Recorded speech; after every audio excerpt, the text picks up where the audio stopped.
Hey Year 12s!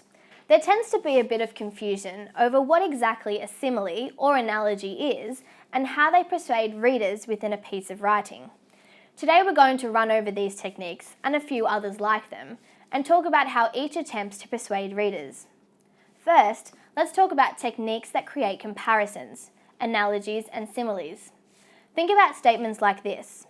Illegally downloading movies is like walking into a video store and stealing the discs from their DVD cases. The writer is using an analogy here to draw a comparison between an action that the reader may engage in, downloading illegally, and an action that they would recognise as stealing. In turn, this allows the writer to demonstrate the logic in their argument that people should not illegally download, as their analogy has made the reader acknowledge the similarities between physical stealing and electronic stealing. Let's look at another example. Using wind power to solve global warming is like putting a band-aid on a broken arm and expecting it to heal.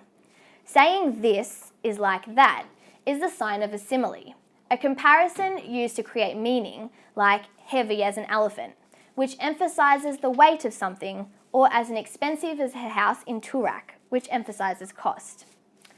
In this example, the reader's knowledge that putting a band-aid on a broken arm would be an ineffective cure enables them to understand the reader's suggestion that wind power is an ineffective solution to the crisis of global warming. In this way, the comparison allows the reader to grasp an argument about a situation that they might not be familiar with, that being wind power, and one that they are, basic first aid. These examples really show how comparisons can be used to give the reader an insight into something they might not otherwise understand. Let's take a look at just one more example. Pigs are more intelligent than dogs and as intelligent as 3-year-old children. I guess babies and dogs don't taste as nice as bacon. I don't know about you, but I have no experience in how intelligent pigs are. But I do know dogs and 3-year-old children. The writer is evoking guilt here. I wouldn't eat a dog or a 3-year-old child, but I would eat a pig. But the comparison has forced me to recognise that this is a hypocritical position. Juxtapositions are not dissimilar from these techniques, but are specifically designed to put two opposite ideas next to each other to create a new effect. Let's take a look at an example. Self-indulgent, cocky commentators pick on the most innocent players.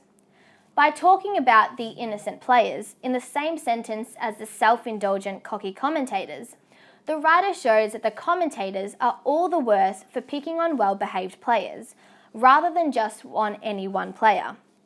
The stark comparison between the two descriptions makes the behaviour seem much worse. Keep your eyes peeled for these type of techniques that attempt to set up comparisons that either make you see a person or thing in a different light, or give you newfound understanding of something that might be foreign. Be careful not to confuse these techniques with metaphors, which is where something is put in place of another thing as a representation. That's all for now. Thanks for watching and happy writing.